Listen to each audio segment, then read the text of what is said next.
ഇന്ന് ചെയ്യാൻ പോകുന്ന സ്നാക്സ് നെയ്യപ്പമാണ്. അപ്പോൾ നെയ്യപ്പത്തിന് നമ്മൾ മെയിനായിട്ട് ആവശ്യമുള്ളതെന്ന് പറഞ്ഞാൽ പച്ചരിയിലാണ് നെയ്യപ്പം ചെയ്യാനുള്ളത്. അതുകൊണ്ട് ഞാനൊന്ന് 2 ഗ്ലാസ് പച്ചരിയാണ് ഇതിലെടുത്തിട്ടുള്ളത്. 2 ഗ്ലാസ് പച്ചരിയാണ് നന്നായിട്ട് വാഷ് ചെയ്ത് പിന്നെ ഇത് ക്ലീൻ ചെയ്ത് പിന്നെ അതുകൊണ്ട് നമ്മളൊന്ന് ഊറ്റി വയ്ക്കണം. കാര്യം എന്ന് വെച്ചാൽ അതിൻ്റെ വെള്ളത്തിൻ്റെ ഈർപ്പം എല്ലാം പോയതിന് ശേഷം മാത്രമേ നമുക്കൊന്ന് മിക്സിയിലിട്ടൊന്ന് ഗ്രൈൻഡ് ചെയ്യാം. അപ്പോൾ അതനുസരിച്ചായിരിക്കും ഞാനൊരു 3-4 മണിക്കൂർ കറക്റ്റായി വെച്ചതിന് ശേഷമാണ് എടുക്കുന്നത്.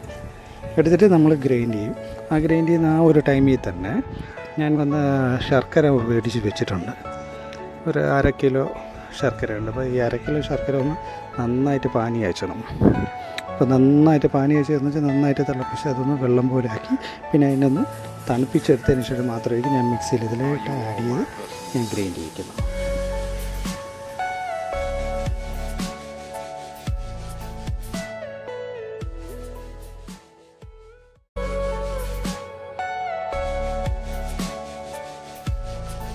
ഇടുന്ന ശർക്കരയുടെ കൂടെ ഇച്ചിരി വെള്ളവും കൂടെ ചേർത്ത് വേണം നമ്മളിത് നന്നായിട്ട് പാനി അയച്ചാൽ നന്നായിട്ട് തിളപ്പിച്ചെടുക്കുക, തിളപ്പിച്ച് അരിക്കുക. കാര്യം എന്ന് വെച്ചാൽ അതിലുള്ള വേസ്റ്റായിട്ടുള്ളത് ഇതെല്ലാം ഒന്ന് ഡസ്റ്റെല്ലാം മാറാൻ വേണ്ടി നന്നായിട്ട് അരിച്ചെടുത്തതിന് ശേഷം മാത്രമേ തണുപ്പിച്ചെടുക്കാവുള്ളൂ.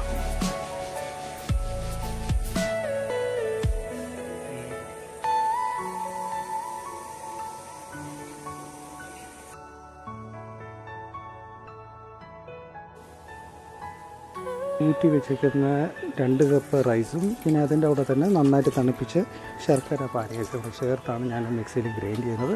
ആവശ്യത്തിനനുസരിച്ച് നിങ്ങൾക്ക് ഇതിനെ ആഡ് ചെയ്തോളൂ. ഒത്തിരി വെള്ളം ആകരുത്, മീഡിയം ടൈപ്പായിട്ട് നമുക്കൊന്ന് ഗ്രൈൻഡ് ചെയ്തെടുക്കാം.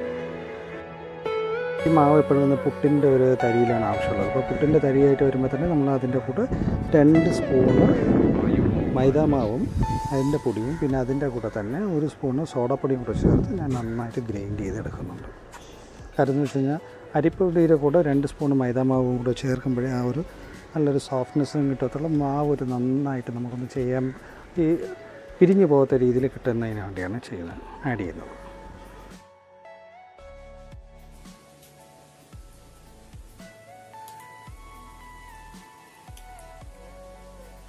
മിക്സിയിൽ ഗ്രൈൻഡ് ചെയ്യുമ്പോൾ മെയിനായിട്ട് ശ്രദ്ധിക്കേണ്ടത് ഒത്തിരി അത് പൊടിഞ്ഞു പോകരുത്. കാരണം ഇത് നമ്മുടെ പുട്ടിൻ്റെ പൊടി കണക്കായിട്ടാണ്, നമ്മൾ അപ്പത്തിൻ്റെത് പോലെയല്ല പുട്ടിൻ്റെ പൊടി കണക്കായിട്ട് തരിയായിട്ടുള്ള രീതിയിലാണ് ഗ്രൈൻഡ് ചെയ്തെടുക്കാനുള്ളത്. ഞാൻ 2 സ്പൂൺ എള്ളും ഇട്ടിട്ടുണ്ട്. പിന്നെ അതിൻ്റെ കൂടെ തന്നെ തേങ്ങയൊന്ന് കട്ട് ചെയ്തിട്ടിട്ടുണ്ട്. ചെറുതായിട്ട് സ്ലൈസ് ചെയ്താണ് കട്ട് ചെയ്തിട്ട് വയ്ക്കുന്നത്. എന്നിട്ട് 2 മണിക്കൂർ അതങ്ങനെ വെച്ചേക്കാം. ചെറുതായിട്ടൊന്ന് ഇടിച്ചൊന്ന് പൊടിക്കാം. പൊടിച്ചെടുത്തിട്ടാണ് ഇത് കൂടെ ചേർത്തായിരിക്കും അതിൻ്റെ കൂടെ മിക്സ് ചെയ്ത് നമുക്ക് ഇടാം.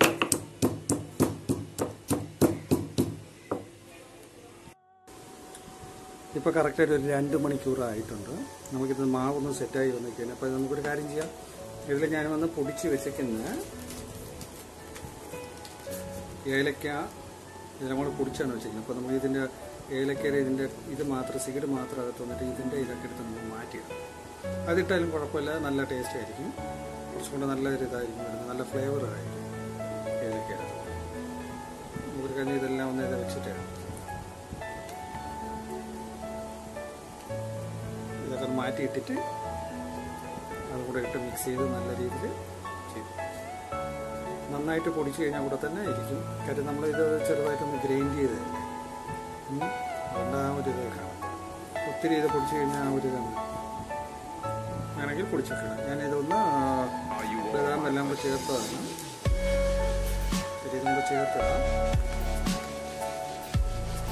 എല്ലാം ഒരു പകുതി പൊടിച്ചതാണ്. ഇതും കൂടെ എല്ലാം കൂടെ ചേർത്ത് വെച്ചിട്ട് നമ്മൾ നന്നായിട്ട് മിക്സ് ചെയ്തെടുക്കാം.